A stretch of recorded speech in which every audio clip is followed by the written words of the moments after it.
Well, hello everyone, and thank you for joining us again for another episode of Leading on Mondays. My name is Florin, and I'm so delighted to be with you today. And today I'm joined by my teaching partner, Madalina Guinness. Welcome, Madalina. Hey Florin, hello everybody. It's nice to be here with you again. Thank you. Today we Thank you are for. going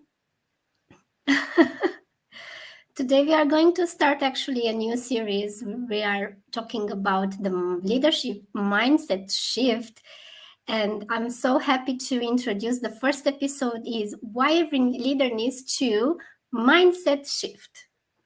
Absolutely. And I'm so So excited about this series because I think it's very timely, right? If you think about what has happened in the last 2 years, right? And with COVID and when our lives and business has been disrupted, and also now what it's on leaders' mind with the war in Europe and maybe the global recession, I think it's so essential for us as leaders to actually make some of those mindset shifts that will allow us to thrive in the uncertainty of the future. So I'm so excited about this series. Where do you want us to start? first of all, Florin, can you tell us a little bit why it's important for any leader to have this mindset shift? Yeah, I think if we look at a code that really summarizes this really well, it's something that says, you cannot be the same, think the same, do the same if you hope to be successful in the world that doesn't stay the same.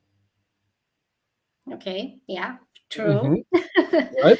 So, Keep up so with the changes, yes. Absolutely. So with the speed of change that we experience in today's world, with all the things that I just mentioned, with the war and with the recession and everything, it's impossible for us to hope, for things to get back to normal. When you hear people like, "Well, I hope things will get back to normal," well, I'm not sure if that's the right expectation. So when it comes to mindset shifting and doing the changes that we're going to discuss in the next episodes, I think this is just because we're not able to be successful in a world that is changing by doing the same things that we've done up until now. What led us to today is not going to take us where we need to go. So that's why we're going to discuss a series of mindset shifts that leaders and everyone actually has to make Mhm. in order to thrive in the new normal or in the future. So tell It's us a, then, does it make sense actually? yeah. It really makes sense, and I also heard, like you said, people say, especially with the COVID times, I really hope things will get back to normal.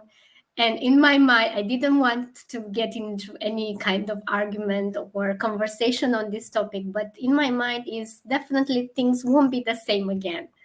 So if somebody imagines that okay, we will get back to normal the way things were before COVID, it's like it's a fantasy because nothing is like it was before. Nothing can be like it was before because Right. that was in the past, and now we are.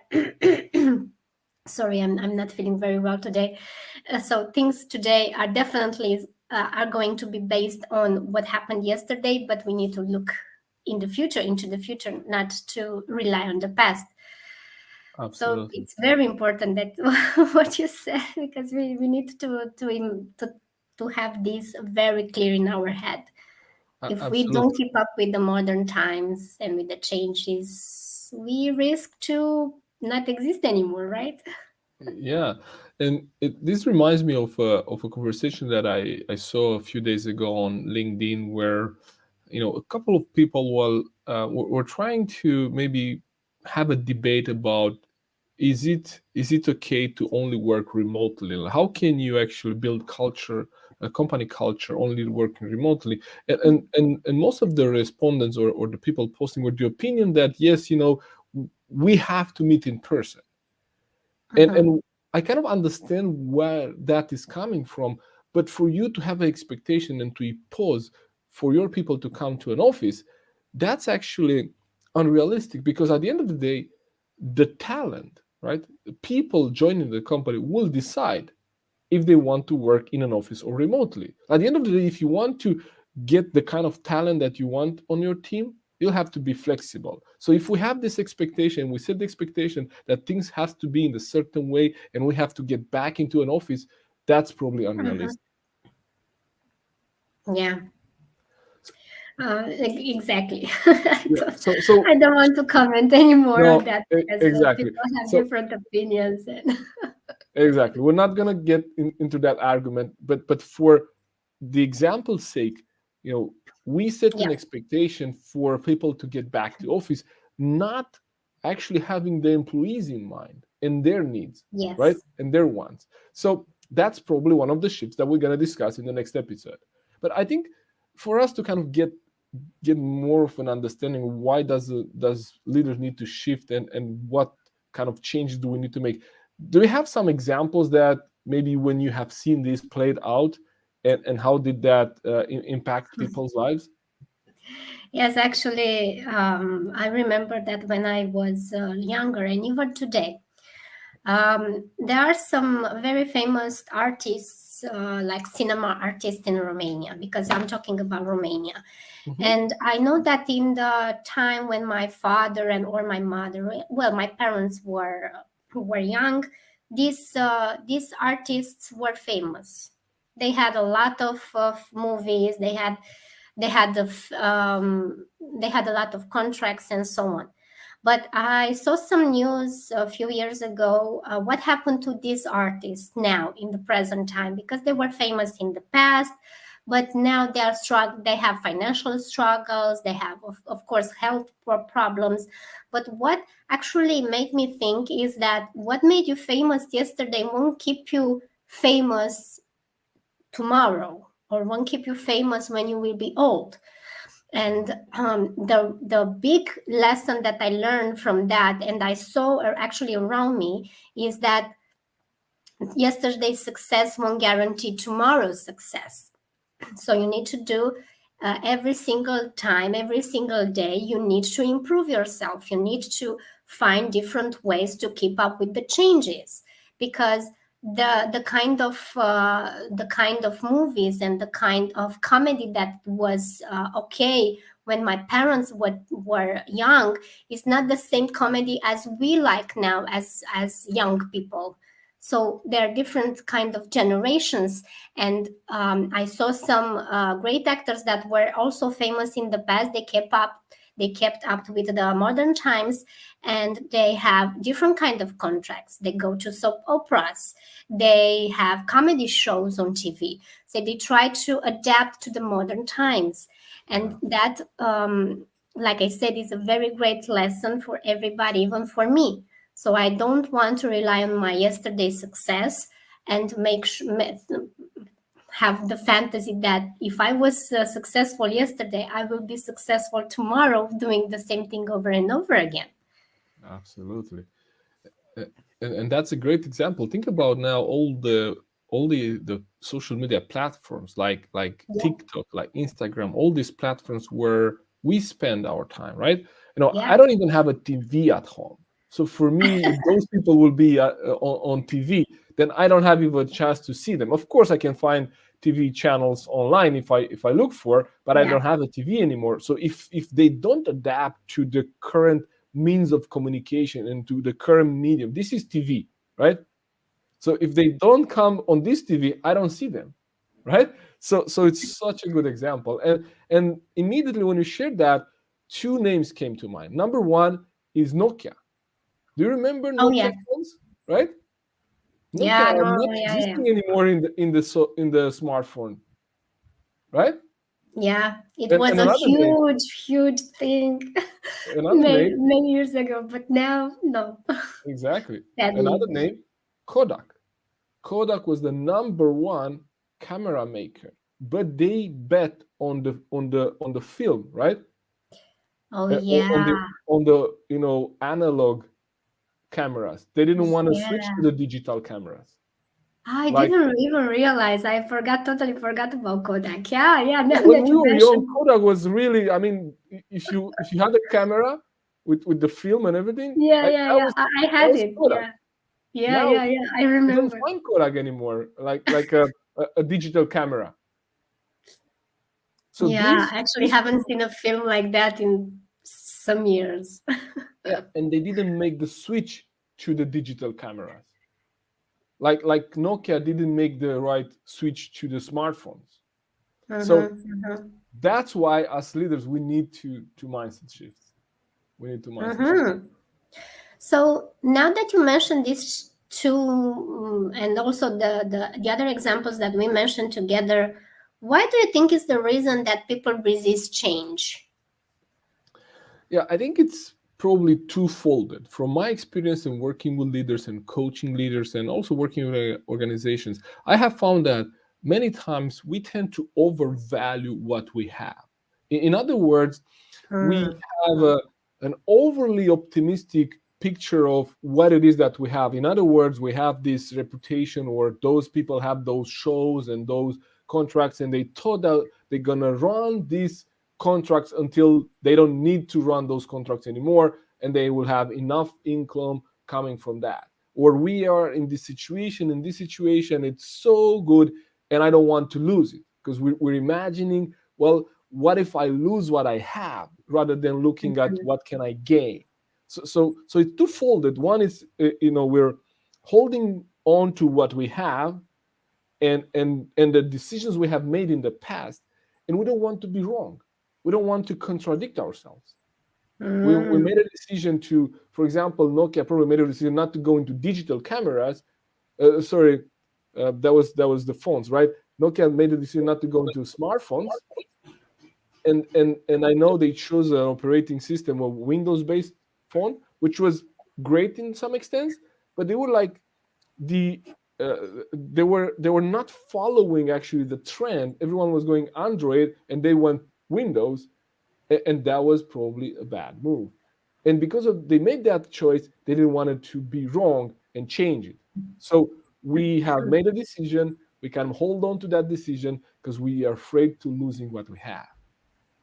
And the second reason is that we actually we don't spend enough time into looking into the future. In other words, if I make this change, and if I implement this change, and that change will raise to the potential that I think it will raise, what would that mean for us? So we over actually estimate what we're going to lose, and we underestimate the benefits of the change. So when we put these two together, well, that holds us from taking risks and changing. And many of us are changed because we have to. Like COVID has forced so many leaders to accept, remote work, because they had to, right? The government said you cannot call the people in the office, so they had to do it. And now when the employees show that they can do the work online, then why should I come into the office? But that was not Mm-hmm. very few companies allowed remote work before, right? And now, Yes, but also I can I recall some examples of companies that said no, no, no, no, no, we don't accept remote work at all. We cannot do it. And guess what? All of a sudden things could be done. exactly. So they found the strategy so people can work remotely. And it's very important for us to remember that as leaders is don't take impossible as the defining word, or Mm, it cannot be done as the defining words. wow. Because if you think I think COVID is the best example for everybody. Exactly as you said, find a solution, find a way to do that. No Yeah. matter what happens, find a way. Yeah, Absolutely. I think that's such a good good point. point, and it's spot on, absolutely spot on. Because here is what happens when a leader says remote work is never going to work, and then COVID comes, and they're forced to work remotely, and employees prove that they can do that, Yeah, right? here I just want to give some new additional thing. Not all businesses can have remote work, so this is what we are talking about. Of course, some industries cannot have anything related to remote work. People need to be in the offices or need to be in the plants or in the industry sectors, mainly also like medical care, they had to Yeah, be of there. course. So we are not talking about that kind of situation where the businesses cannot be at all from remote work. We are just talking about those kind of companies that they didn't even consider to work from home because they didn't want to let people work from home because they want to micromanage people. Absolutely. We are just talking about the like people who are frightened to give away their power and let people to work from home. Absolutely, yeah. And the point I was trying to make is that the leader that says it's impossible, to your point, right? And then it's proven by the team that it's possible, then it loses some credibility, right? Yeah. So that's why you made a really good point. We don't want to say it's impossible or this will never work because that's very dangerous. You might be proven wrong very soon. Yeah, can I say one more example because this Sure. I really found it very funny, but at the same time eye-opening. I had a client. I was talking to somebody. They said, "Yeah, before COVID, we were on the office. Nobody was thinking about to have any day as a remote work. Then COVID started. Then everybody was on remote work."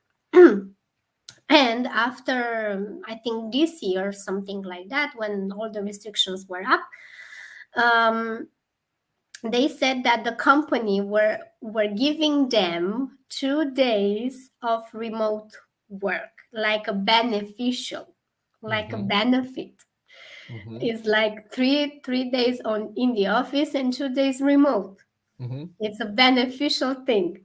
And the reply I got from this person was, how can this be like a beneficial? It's like they are punishing us because we proved that we had performance with remote work when we had 5 days per week from home, and now they think that this is a benefit they actually take from us 3 days of remote Exactly. work, and they're just leaving us two instead of five. Yeah.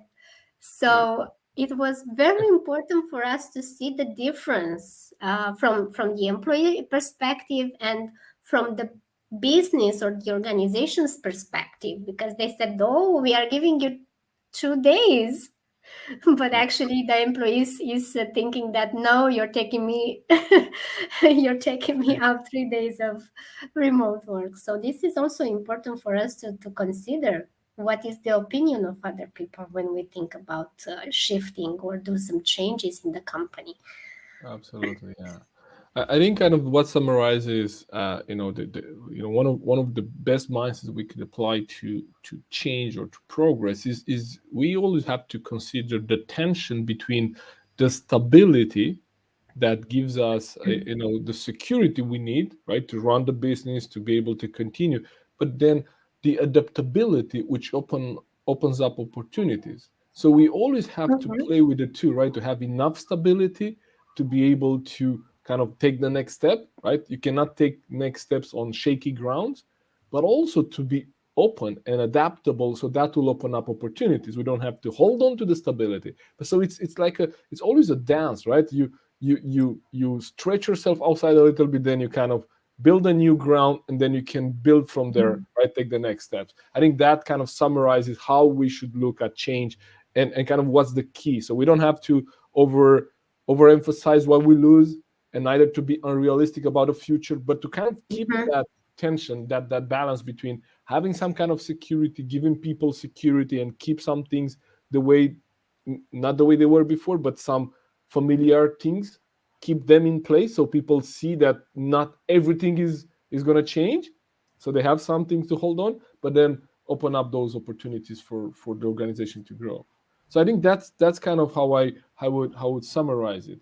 When you think about, right, what would be some of the benefits now, like let's say someone got what we just shared, and what would be some of the benefits of shifting now, as leaders?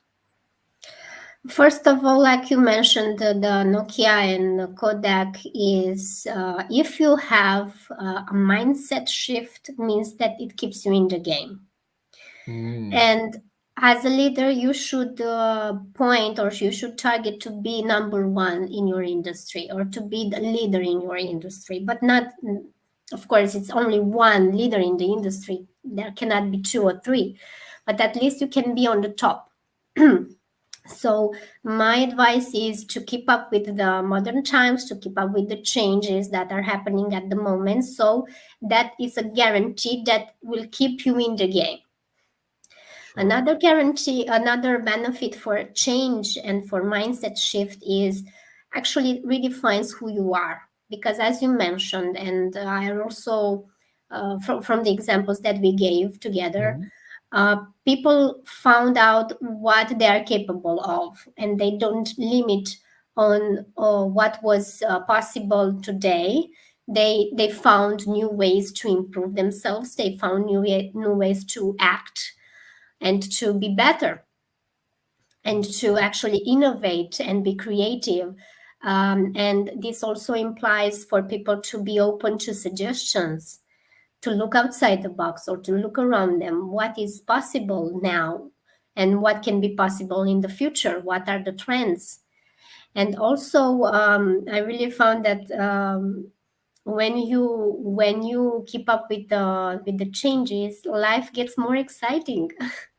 It's not like boring stuff and doing the same things all over and all over again. Just imagine when you try something new, or when you get a new gift, when you get a gift from somebody. It's a new exciting stuff. It's a new exciting experience. It's like, oh, I got a present. I want to see what's inside. I want to see what it does. And imagine that you have this kind of gifts regularly because you actually have this kind of mindset. Let's do today what we didn't do in the past. And I think these are the first benefits that came to my mind when I think about what is important and why people should do this mindset shift. Absolutely. It If makes you maybe if yeah. you find something, some other benefits, you can add them if you think about something No, else. I think it makes a lot of sense, and you know, it's well more than just staying in the game, because today is not even like, okay, so one side it's about surviving and staying in the game. So if we don't shift, if we don't Mm-hmm, change, if we don't make any changes, uh, and we hope things to get back to normal, or we hope things to be the same, then we're actually completely unprepared for the future. So I think all you shared is really spot on.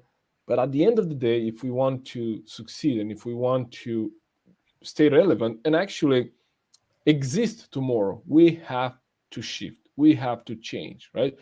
It's mm-hmm, mm-hmm, impossible. I'm reading news now here in Denmark about small shops like bakeries, right, closing mm-hmm. because of the prices Yeah. of electricity and goods, right? So the reason they, I mean, what stops them to just maybe go online and deliver at the door of the in their area?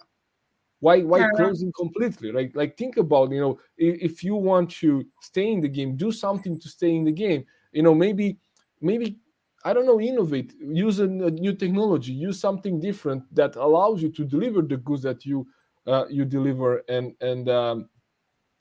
stay in the game. It's not That's not a solution. Closing the shop is not a solution in the hope that the prices of electricity will go back to normal, right? So you can open again in 1 year time. So absolutely, yeah, yeah. right? If you make these shifts, it will prepare you for the future.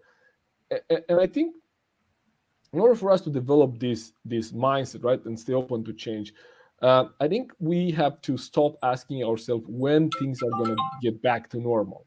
I don't think that's a relevant question. I don't think things will get back to any kind of normal. I think we can ask ourselves, how can I succeed and help others succeed, in the world as it is today? Like, I cannot Mm-hmm, mm-hmm. expect the war in Ukraine to be over. I cannot expect things to get back to normal. This is what it is, the prices of electricity. How can I succeed in today's world, Yeah, right? yeah, How yeah. can I actually succeed in the future, right? Not only in today's. If we ask ourselves when things will get back to normal, we are passive. We're just waiting for things to happen. And this is not the kind of Oh, mindset yeah, that will yeah. help us. So ask ourselves, how can we succeed in today's world as it is? How can we succeed in tomorrow's world? And ask ourselves some questions. Questions that I ask myself is, how open am I to change? Like when these changes are happening around us, right? How open am I to revisit actually my maybe outgoings, my expenses, my investments, if I'm preparing for Mhm. what has to come, right? How open am I to that kind of change, or am I holding on to some things that I used to do before? That's a really good question, right? Then I would Mm. ask myself, how can I become a better listener?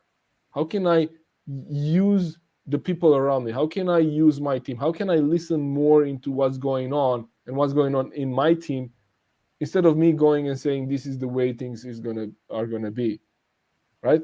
How can I do that? I'm I'm looking at when I'm gonna start asking more questions rather than giving directions. If I give direction, it Mm. means that I know how things are gonna work. I'm gonna say, follow me. This is the way. Let's go there. Like the leaders talking about, they believing, in order for us to keep company culture alive, we need to meet in person. Well, I'm not sure how much they listen to what people want, right? Mm. Yeah. So how, those things will help us to have an open mind and actually be ready for change. How can I become more comfortable with ambiguity? We're not really knowing how the next 6 months are going to look like. If you Yeah. imagine, I mean, if you remember, because I'm sure you've done that as well. When I started, in the leadership career years ago, what happened, it was that we were creating 5 years plan, 10 years plans. That was a long term plan, was 10 years, right? A mid range plan was 5 years. A short Mm. term plan was 2 years. Now, who dares to have a more than 6 month to 1 year plan? That the mid range has become 1 year. The long range is probably 2 years. So everything has Yeah. become Yeah. short, and there's a lot of ambiguity in the world. So we cannot expect things to stay the same. And I think the last kind of thing I want us as leaders to think about is about how do I rely on my intuition? In other words, in order for us to succeed in Mm. a world which is uncertain, many times we need to also trust our intuition, because sometimes the facts might show that it's a bad move. This is a bad decision, right? So if we rely too much on the facts actually are based on the past. There is not too much facts about the future. So in order for us to thrive in Mm. the future, we need to rely more on our intuition, and look at, when did we navigate the change? How did that work? Right? And I think if we do this, if we ask ourselves these questions, and if we are really spending some time into, reflecting on them, I think we're getting ready to navigate whatever times we're going to come. Mm. Nice. I really love the questions related, especially related to ambiguity, because whenever you talk about change, you don't know what's around the corner. And also basing on the intuition, and all of a sudden in my mind came the idea from Malcolm Gladwell, how you actually have this intuition. Intuition is based on experience and everything you know on that specific topic. So the more you learn and experience on a topic, the more your intuition becomes better in that area. So every time we think about changes, we need to keep up with the information and experiences, and then our intuition will follow. Absolutely. So nice topic. I really enjoyed this, and I actually feel a little better with my cold now that we are talking about what I'm passionate about. Right. So nice topic, Florin. What do we have prepared for our next Yeah. meeting for people to know? Absolutely. So thank you first of all for making it live. I know you have a little bit of a cold and you're not Yeah. in your best mood, but thank you for making it, and I think it was great. And next week we're gonna continue. Now we're gonna go through some of the shifts, right? So today we're gonna discuss why should we shift, and tomorrow, from next week we're gonna start with going through some of the things. The first, so we're going to look at, shifting from goals to growth. We're going to look at shifting from focusing on ourselves to focusing on our team. So next week, we're going to look at why do we need to make the shift between me to we, or actually from thinking me to thinking we, right? Because we know that one, it's too small of a number to achieve anything, great. So we need people around us. So as leaders, we need to make the shift between focusing on ourselves and our growth to focusing on others and our people. So that's what we're going to discuss next week. Nice. I cannot wait for us to have the next meeting. Absolutely. Have a good week, everybody. Absolutely. Have a productive week. Thank you for tuning in. Take care. See you next time. Bye. Bye bye.